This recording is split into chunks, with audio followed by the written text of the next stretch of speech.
The galaxy was once a tapestry of countless stars, each with its own story, its own struggles, and its own triumphs.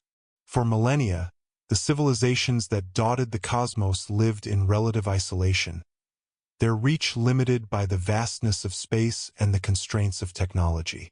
But as the centuries passed, the boundaries between star systems began to blur. Faster-than-light travel, once a distant dream, became a reality, and with it came the promise of unity or conquest. It began with the rise of the core worlds, a cluster of planets rich in resources and advanced technology. These worlds, led by the industrious and ambitious planet of Corvin Prime, sought to expand their influence. Corvin Prime's leaders, a council of shrewd politicians and military strategists, believed that the galaxy's future lay in unification. They spoke of peace, prosperity, and the sharing of knowledge, but beneath their lofty rhetoric lay a hunger for power. The Council's vision was not merely cooperation, it was domination. The first step was the formation of the Galactic Alliance, a coalition of star systems that pledged mutual support and cooperation. At first, the alliance was a beacon of hope. Trade flourished, cultural exchange enriched countless worlds, and technological advancements spread like wildfire. But as the alliance grew, so did its bureaucracy. Decisions became mired in endless debates, and the needs of individual systems were often overlooked in favor of the greater good. Dissent began to simmer, and whispers of secession spread like a virus. It was in this climate of discontent that the figure of General Kale Arcturus emerged. A decorated war hero from Corvin Prime, Arcturus was a man of charisma and conviction. He had fought in the border wars, a series of conflicts that had threatened to tear the alliance apart, and his victories had earned him the adoration of the masses.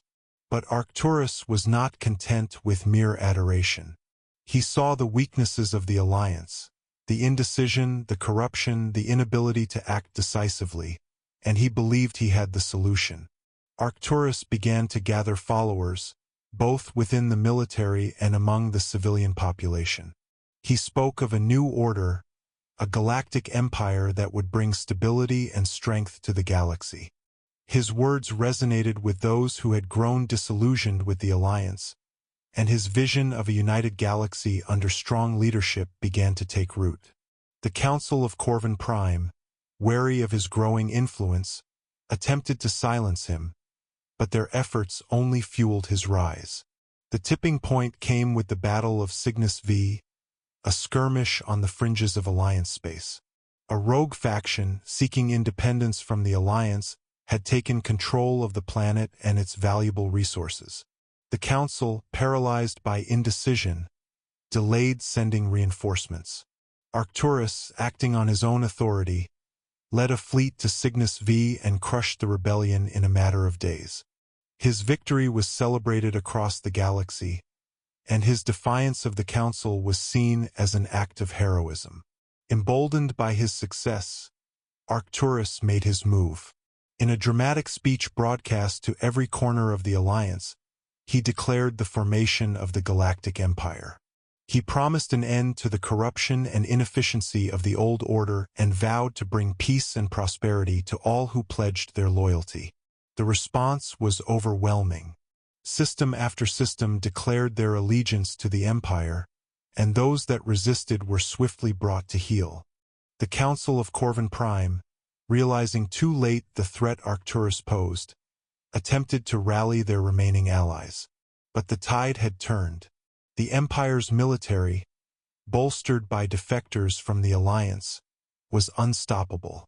In a final, desperate bid to maintain control, the Council launched an attack on Corvin Prime itself, hoping to decapitate the Empire before it could fully form.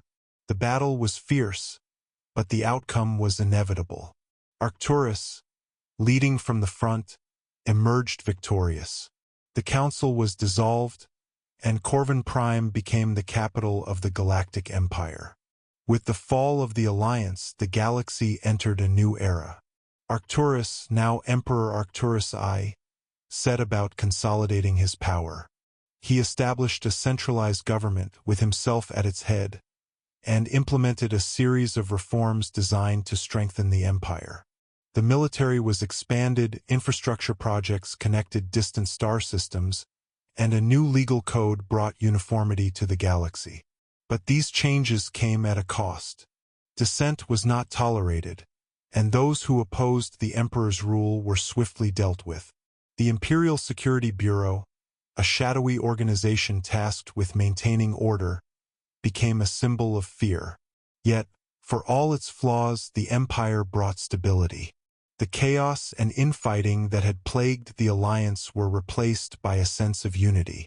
Trade routes were secured, piracy was all but eradicated, and the standard of living rose on countless worlds. The emperor's propaganda machine worked tirelessly to promote the image of a benevolent ruler, and many believed it. To them, Arcturus was not a tyrant, but a savior. But not everyone was willing to accept the new order. In the outer rim, far from the watchful eyes of the empire, pockets of resistance began to form. These rebels, a disparate coalition of freedom fighters, former alliance loyalists, and those who simply longed for the old ways, waged a guerrilla war against the empire. They were outnumbered and outgunned, but their determination was unshakable. They believed that the galaxy could be free once more, and they were willing to fight for that dream. Among these rebels was a young pilot named Jin Talon. Jin had grown up on a remote farming planet, far from the political machinations of the core worlds. But when Imperial forces arrived to recruit her people into the Empire's labor corps, she had seen firsthand the brutality of Arcturus' regime. Her family had been killed in the ensuing conflict, and Jin had sworn vengeance.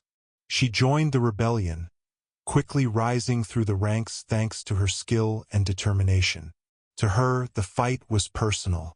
The rebellion's first major victory came with the destruction of the Imperial Star Forge, a massive space station that produced warships for the Empire. The operation, led by Jin and a team of elite commandos, was a daring raid that struck at the heart of the Empire's military might. The loss of the Star Forge was a blow to the Empire, and it galvanized the rebellion. For the first time, the Empire seemed vulnerable. Emperor Arcturus, furious at the audacity of the rebels, vowed to crush them. He ordered a crackdown on dissent, and the Imperial Security Bureau redoubled its efforts to root out traitors. But the rebellion was like a hydra. Cut off one head, and two more would take its place. The more the empire tightened its grip, the more systems slipped through its fingers. As the years passed, the conflict between the empire and the rebellion grew into a full-scale war. The galaxy was once again engulfed in chaos, but this time, the stakes were higher than ever. The rebellion fought not just for freedom, but for the very soul of the galaxy. They believed that the Empire's vision of unity was a lie, a facade for tyranny, and they were determined to prove it. The final battle came at the heart of the Empire itself, Corvin Prime. The rebellion, now a formidable force, launched a daring assault on the Imperial capital. The battle was fierce, with both sides suffering heavy losses. Jin Talon, leading the charge, found herself face-to-face with Emperor Arcturus. In a climactic duel, she confronted the man who had taken everything from her. The fight was brutal, but in the end, Jin emerged victorious. With Arcturus' death, the empire began to crumble. But the victory was bittersweet. The galaxy was free, but it was also scarred. The war had left countless worlds in ruins, and the dream of unity seemed more distant than ever. The rebellion, now the dominant power, faced the daunting task of rebuilding. They sought to create a new order, one based on freedom and cooperation, but the road ahead was uncertain. As Jin looked out over the ruins of Corvin Prime, she wondered if the galaxy could ever truly heal. The rise of the Galactic Empire had changed everything, and the scars of its reign would linger for generations. But amidst the destruction, there was hope. The rebellion had shown that even in the darkest times, there were those who would fight for what was right. And as long as that spirit endured, the galaxy would have a chance. The story of the Galactic Empire was one of ambition, power, and ultimately downfall. It was a cautionary tale, a reminder of the dangers of unchecked authority and the cost of freedom. But it was also a story of resilience, of the indomitable spirit of those who refused to bow to tyranny. And as the galaxy began to rebuild, that spirit would light the way forward.